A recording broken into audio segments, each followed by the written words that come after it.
morning, everybody. Hopefully, you are having a good start to your Wednesday. Good old hump day. Woohoo.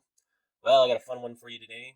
And another warning about get your kids out of daycare. Because government's coming in fast, and we know what happens when that happens. From the National Post, activists look to turn daycares into woke indoctrination camps. Well, this comes from the Trudeau government, so Trudeau and woke come hand in hand. Who would have guessed this would happen?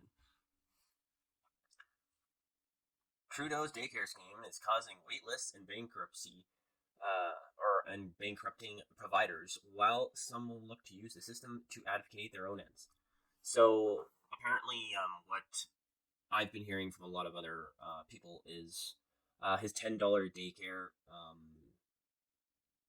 thing or program is pretty much failing because he hasn't been giving the provinces enough money for $10 a day daycare.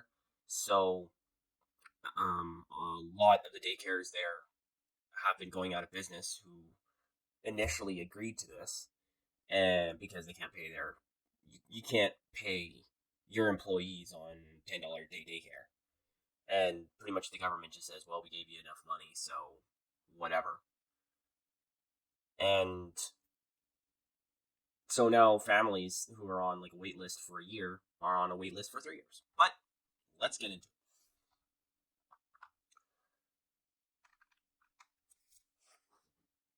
So they say, here is a tale of two recent childcare webinars, one organized by entrepreneurs, one by activists, and who want governmentalization of childcare as an opportunity to inject social justice. Geez, tongue-tied today.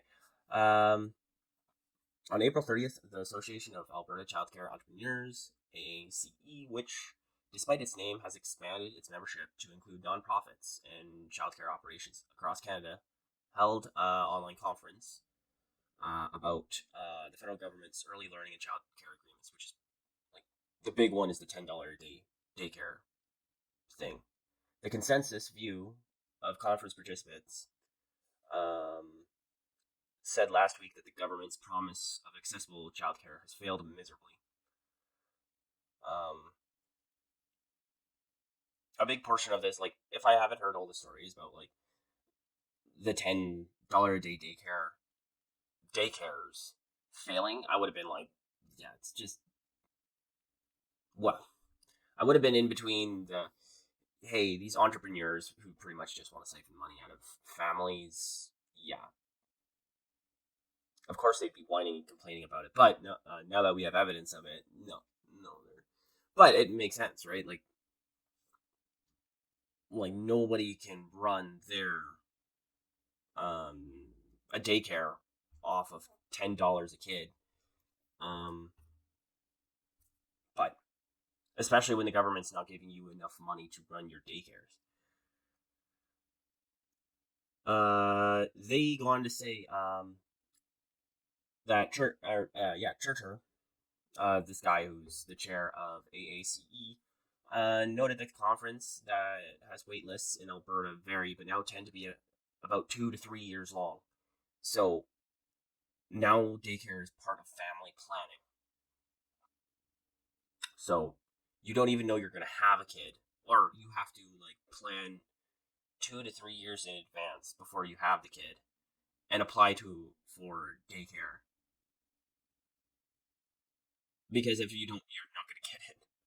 Which before, I remember it was like right when you had your kid, you had to apply for daycare. Now it's even worse. Congratulations, Trudeau government. This is another thing you made worse for the working class and the middle class and the poor class.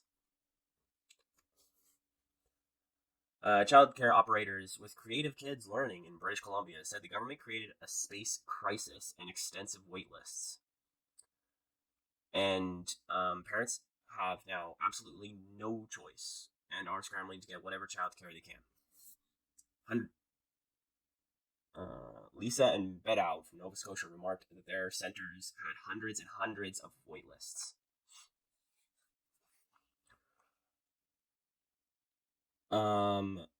There were also notes that said families who require care desperately not able to find space.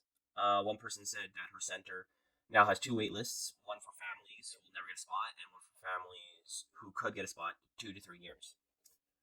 So they reiterate that the the daycares are just packed because of the daycares that have shut down because they can't afford the costs and thus the influx of kids. In addition to shortages, operators said the government is degrading the quality of child. Well, that's craziness. Doesn't putting the government in everything make it better? Saying that injecting government into things makes it worse? No, say it isn't so. It's starving private centers from revenue through price controls, um, and bringing down quality. Others concurred, asked whether the federal program was meeting its intended goals of ensuring quality. Saskatchewan daycare operators say absolutely not.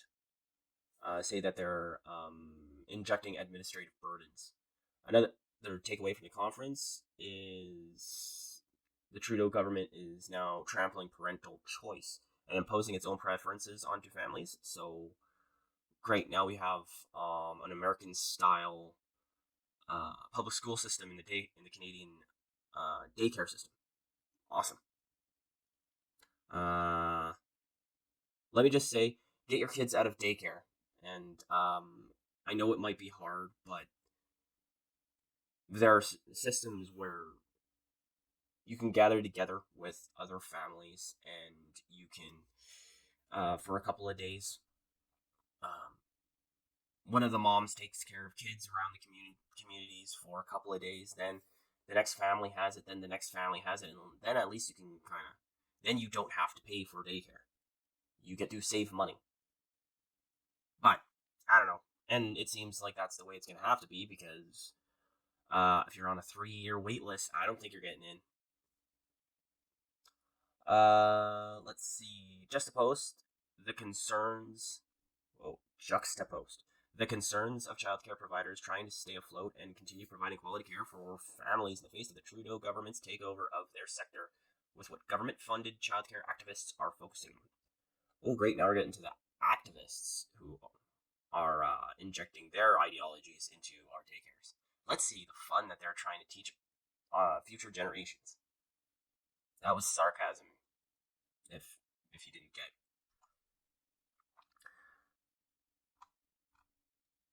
So in March, the Ontario Coalition of Better Childcare held a national webinar on creating an anti-racist childcare system in Canada. Yes, because we all know the people who work at these daycares are racist. We all, yep, they really need to be taught not how to be racist. Held a webinar which highlighted its 3 year project funded by the federal government on how to make childcare anti-racist. Because we all know that daycare is the most racist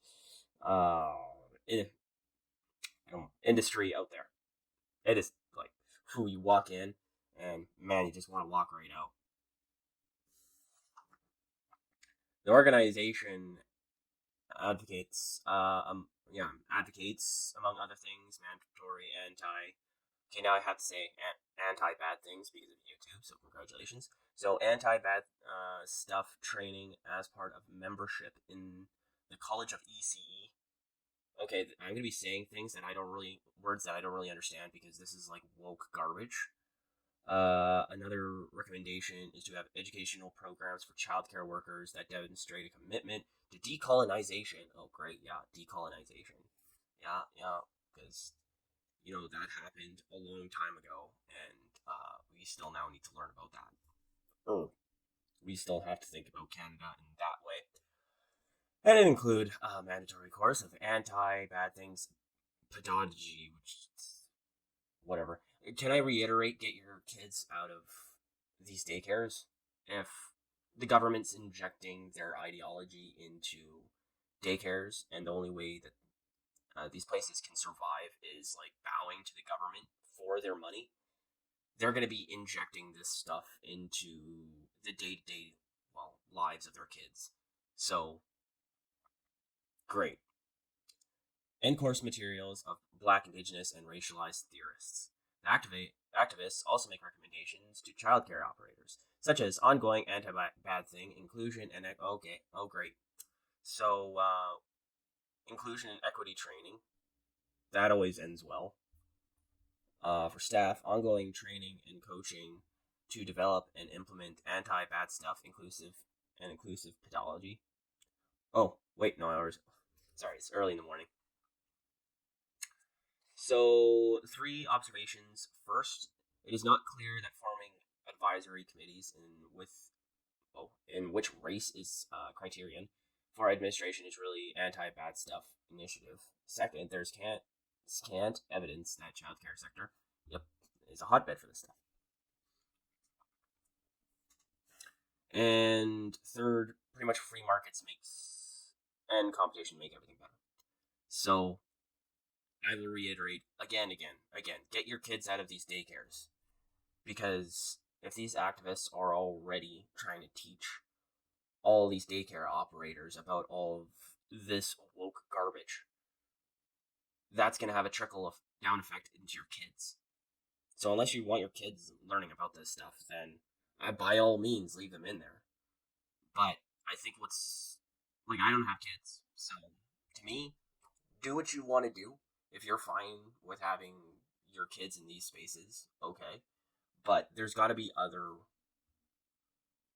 other ways of being able to act as a community